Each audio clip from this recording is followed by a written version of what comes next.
Hello students, today I am going to talk to you about the peasant protests and the growing contradictions.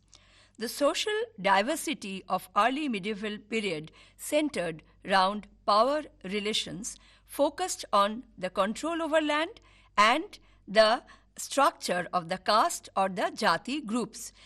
The existing social order was imposed by the Brahmins and it was accepted by all other social groups. Again, this was perhaps conditioned by some historical changes which were a legacy of the earlier period. Ryosuke Furui, working on the land and society of early medieval India, particularly in eastern India, appropriately points out that India during this time frame went through a huge transformation when new power relations and social structures emerged and the regions in the Indian subcontinent were molded into distinct lines. This period witnessed a hierarchical political order consisting of the king and the subordinate rulers, as well as a stratified agrarian society of landed magnates and the subject cultivators. In this context, Furui refers to the theory developed by Pierre Bourdieu, who refers to the concept of habitus. Now, what is this habitus? Habitus produces practices depending on the position in a given social field, and this theory of practice helps one to react to and to consider the capacity of the agencies of the social groups to transform the social structure within certain limits, referring to certain principles and aspirations set in a given context. The growth of societal contradictions and the peasant protests can be studied in this background. Again, another factor has to be mentioned that a 9th century grant from Garhwal advises people not to create trouble or upodrapo for the grantee, that is the receiver of the land grants, and considers disobedience to be mahadroho or great rebellion. So, there was a kind of a disapproval for any kind of social or political disturbances. Now, coming to the opinion of historian R.S. Sharma and his approach towards the peasant protests. Instances of popular revolts against oppressive rulers can be seen recorded in the Buddhist Jatakas written between 300 and 200 BCE.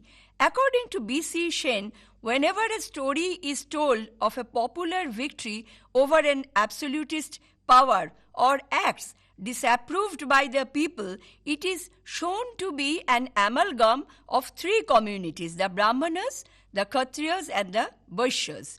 The voice used by these communities was made effective by joint use of physical forces. That is to say, these three communities used physical forces to bring under control the popular voices of protest.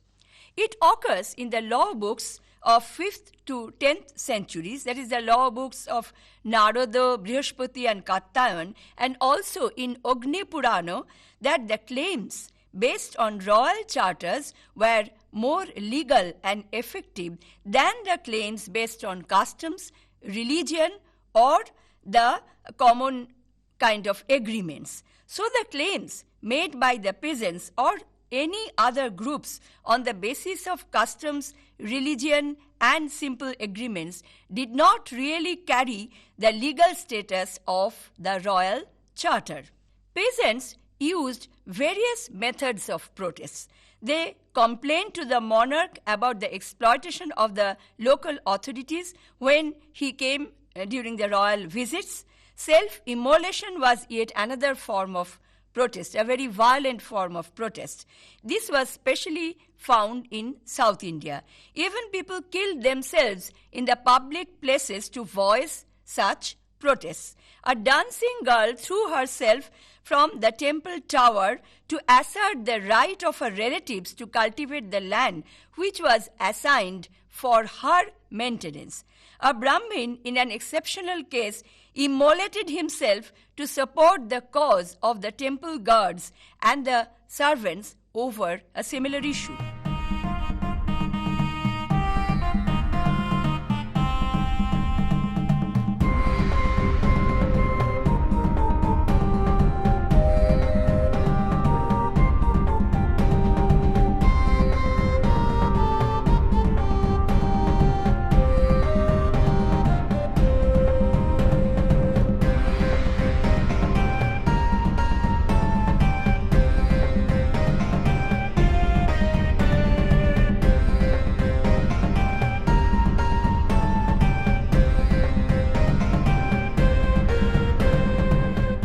Between 11th and 13th centuries in Karnataka and Andhra Pradesh, there were several cases of violent confrontation between the Brahmana landlords and the peasants. Even the houses of the landlords were attacked regularly.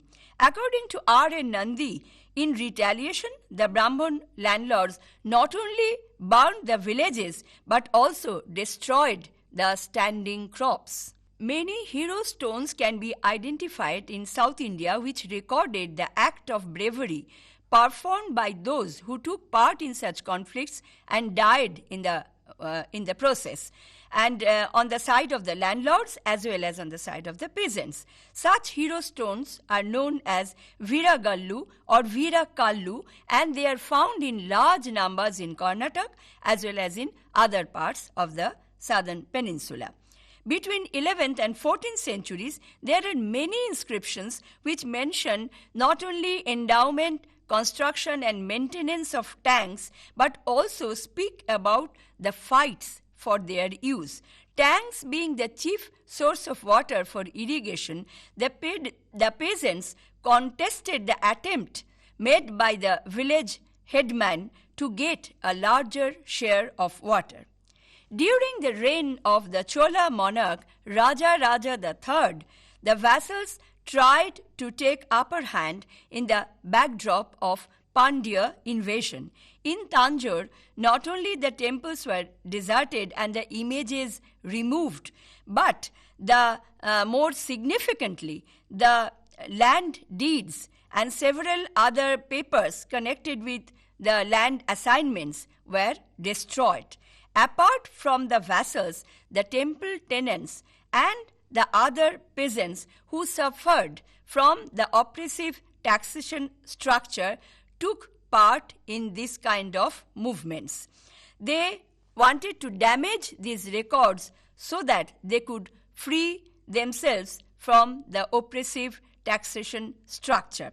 Turmoil, social disorder, and anti-state activities are found towards the end of the reign of the Chola king Raja Raja III.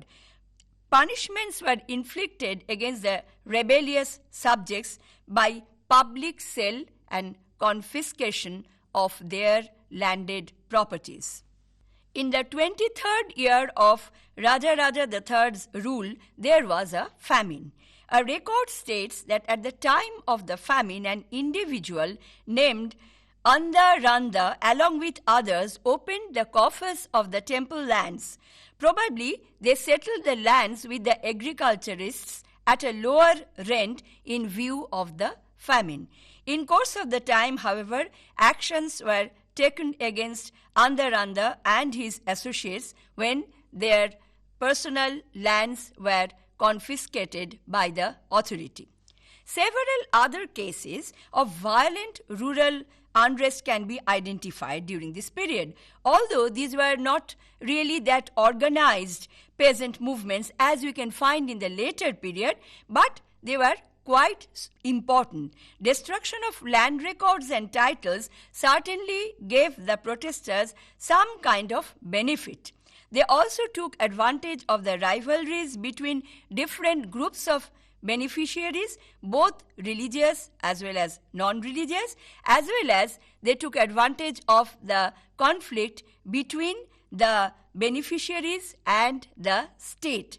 A question is often raised as to who gave leadership to these peasants. It has been answered by some historians that it was perhaps the educated Brahmins, at least some of them, who had some personal issues with the ruling authority or with the administration. They expressed their disapproval this way and gave leadership to the peasants. Now, coming to the Kalavra movement, there are few instances of particular tribal peasants rising in open revolt against the landowners. This brings us to the Kalavras, who seem to be tribal people. It occurred in the 6th century, around 6th century. Nilkantha Shastri, while describing the Kalavra movement, forwards a very negative description regarding this movement. They are condemned as enemies of civilization. The leaders of this agitation, the Kalavra tribal chiefs, are described as evil rulers who are charged with resumption of Brahmodeo lands occupied by the beneficiaries. The Pandya inscriptions of the 8th and the 9th centuries refer to the loss of such lands in the wake of Kalavra aggression and the encroachment of the Shudras on donated villages. The Kalavra revolt was definitely a powerful peasant protest directed against landowning magnates and especially the Brahmins. It was a movement against Brahminical domination, against Brahminical institutions.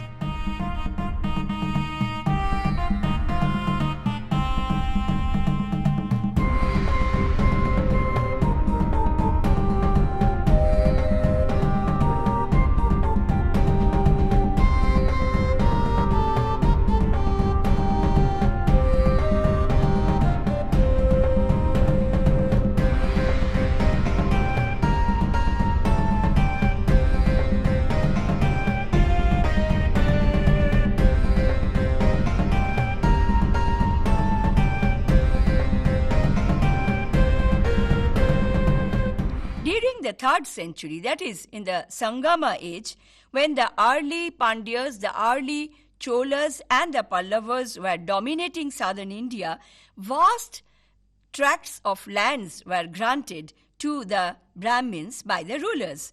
The Brahmin community not only became rich but exploited their advantageous position in the social hierarchy. This was the main reason why the Kalavras were provoked to raise their voices against the exploiting Brahminical order. They attacked the Brahmins, dethroned the rulers, and established their own rule. However, the period during which the Kalavras established their dominance is not beyond doubt, as the information from the primary sources are not available in that much details. During this period, the Kalavras definitely built up an united front against 3 ruling houses. They established their capital at a place which was earlier occupied by the Cholas. The concept of Brahmahatta, that is the killing of the Brahmins, perhaps surfaces for the first time during this movement. Large number of Brahmins were executed and the practice of granting lands to the Brahmins was stopped. For this reason, the Kalavras has been described as evil people. However, the Cheras, the Cholas and the Pallavas joined hands to overpower the Kalavras. In the opinion of historian Upinder Singh, it was the Pallava king Singha Vishnu who had a major role to play in putting an end to the political disturbances created by the Kalavras, and this could be placed in the last quarter of the 6th century CE.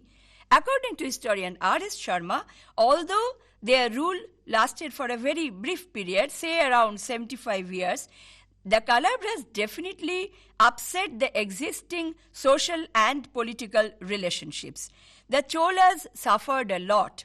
This period has also been described as a so-called dark period of South Indian history. Now coming to the Kaivarta rebellion. The Kaivarta rebellion, which occurred in the last quarter of the 11th century, was a very important phase in the early history of Bengal. The Kaivartas were a tribe who were absorbed in the Brahminical social order as a low mixed caste. According to Monu, they were professionally boatmen. However, in the eastern part of Bengal, they were mostly peasants, that is cultivators, almost identical with the Mahishos, who were considered to be born of Kshatriya father and Vaishya mother. Kaivarta rebellion became the main theme of Sandhakar Nandi's Ramacharita. For the time being, the Kaivartas ousted the Palas from their ancestral homeland, that is Barendra or Barendra Bhum, and decisively weakened the control of the Pala rulers over their subordinates. Sandhakar Nandi interprets the course of events in the context of the success story of Ramapala, that is, how he controlled the rebellion and how he overpowered the Kaivarta leaders. However, there are different interpretations regarding this. One school considers it as a popular revolt in which the people asserted their rights against a tyrannical ruler. On the other hand, the second school considers this movement as a kind of a disturbance against the rightful rulers, the rulers who had received the power through the consent of the people. In the opinion of historian R.S. Sharma, none of the views give due consideration to the economic dimension of Kaivarta rebellion, where the alienation of the Kaivarta chiefs and the peasants from land and the burden of taxes were the most important factors. According to Ramacharita and its near contemporary commentary, the rebellion proceeded in 5 phases. The first phase witnessed the battle between the Palo king Mohipal II and the Kaivarta chief Divya. The Palo king was killed in the battle and the Palas were ousted from Barendra. In the second phase, Ramapalo, with the help of loyal Samantas, tried to regain Barendra. During the third phase, the Palas gained some kind of an advantage when Shivaraja, a subordinate and a relative of the Pala monarchs, devastated and occupied some parts of the Barendra Bhum. This prepared the ground for the next phase when Rampal invaded Barendra and confronted Bhima, the nephew of Divya. The fifth and the final phase of this rebellion saw the defeat of Bhima and his execution. Now coming to the first phase. According to Ryosuke Furui, the first phase of this rebellion can be analyzed as a revolt of the Samantas against a Palo king. When Mohipala died in the battle, his army was surrounded by a large number of Samantas. It seems, under the circumstances, that the majority of the Samantas were from Barendra and they went against Mohipala II.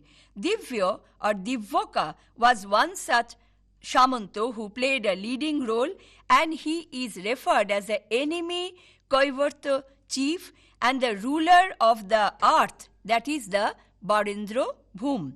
After Divya, his nephew Bhima ruled Barendra. Now coming to the second and the third phase of this important rebellion. During the second phase, Rampal, who had come to power by now, appealed to the Samantas of eastern Bihar and western Bengal and appeased them with gifts of land and movable wealth in order to gain their support. This again proves that the control of the Palas over their feudatories or the Samantas were growing weak. However, there were one loyal Samanta house, that is the Rashtrakutas of Ongo, and some other relatives of Rampalo who were prepared to help the Pala lineage. Simultaneously, the advance raid by Shivaraja made up the third phase of the rebellion. At this point of time, Barendra under Bhima is described in the commentaries to be passing through a miserable condition as there was utter confusion regarding local administrative units and their functions, and there was encroachment on the lands of the Devas and the Brahmanas. Coming to the fourth phase. In this phase, Ramapala led a four-winged army, the cavalry, the elephants, the infantry, and the boats, supported by his Rashtrakuta kinsmen, and he faced Bhima. It was a confrontation between equals, and Bhima is eulogized in the commentaries for his bravery. He was taken a captive but was given due respect. Bhima, however, later on he fled from captivity. So this rebellion till the fourth phase seemed to be a revolt of the Samantas who had gained and gathered enough power and prestige. Coming to the fifth and final phase of Kaivarta rebellion. However, in the last and the final phase, the situation went out of bounds for the Kaivartas. Bhima, who had escaped from captivity, gathered a large army, but the army was ill-equipped and ill-trained compared to the sophisticated army of the Palas and their loyal Samantas. Ultimately, Bhima was brutally executed after being forced to witness the beheading of his kinsmen. But even at this point of time, Bhima had lots of popular support. His soldiers were described as fighting naked. Kisa Balena, he enjoyed the goodwill of the people who were discontented on account of the taxation structure. Koro Khobita Ruchitam. A part of his army was made up of the peasants who were perhaps tribal people riding on buffaloes, Kasara Bahana, and fought with bows and arrows. But they fought fiercely and valiantly, though they lacked proper equipments to combat the Palas. The Kaivartas retained tribal identity under the leadership of Bhima. The allegation of heavy taxation against Rampala is acceptable because Rampala could only gather the support of the Samantas by luring them with huge wealth and land grants. Rampala's son, in the last phase of the rebellion, is said to have exhausted the golden pitchers by his warring gifts. The revolt under Bhima thus received more popular support. In the opinion of R.S. Sharma, it seems to have been a spontaneous uprising, and it expressed the feelings of the Kaivarta peasants against the Pala rulers and their landed beneficiaries. It is possible that Bhima, as a leader of the Kaivarta peasants, dispossessed the Brahmana landholders and other beneficiaries and forced them to pay taxes. This can be inferred from the old commentary on Ramacharita. According to this account, the main concern of the Palas, after overpowering the Kaivartas, was to give protection to the lands which belonged to the gods, to the Brahmanas, and to others. Not much importance, however, was given to the distribution of land to the beneficiaries at a local or territorial level. Furui has pointed out that the rebellion displayed the growth of the Kaivartas as a community. They developed a kind of an identity of their own. From fishermen and boatmen, they now developed into a class of landlords in the context of the new phase of agrarian expansion. The emergence of the Kaivarta chiefs, Divya and Bhima, should be studied in this context as a part of this process. The continued presence of the Kaivartas as landholders and as consolidated social group even after the rebellion are confirmed by the Rajipur grant of Madanapala.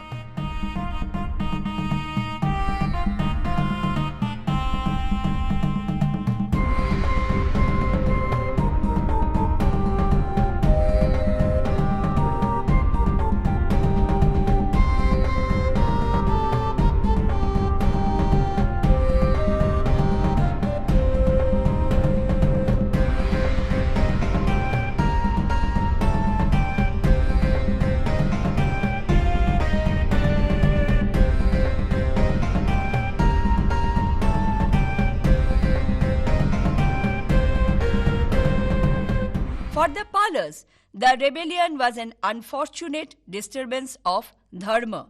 The dharma happened to be the order which was considered proper and upheld by kingship.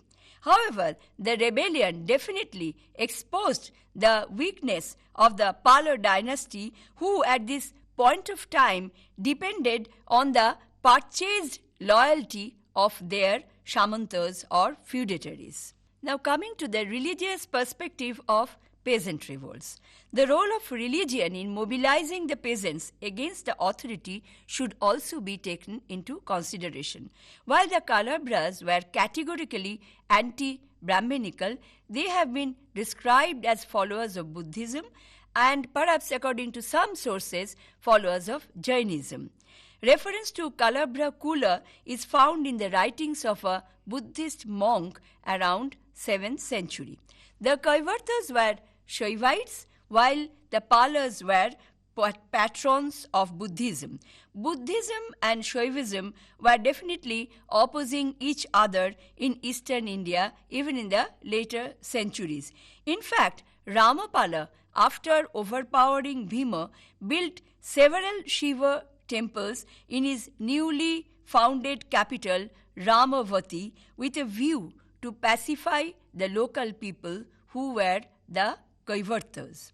Now coming to the conclusion of this discussion, the aims and objectives of the peasant revolts and the issues involved were mostly immediate concern to those who revolted.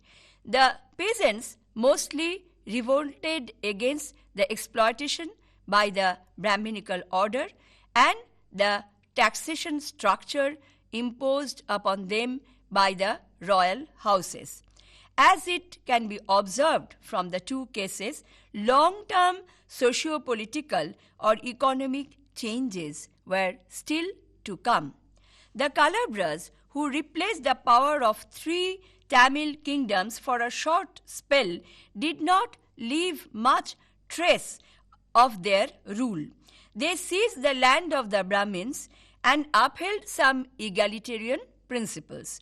The Kaivartas too were inspired by similar ideology, but none of them can be given the credit of forwarding some kind of a vision for a better future for the welfare of the people at large.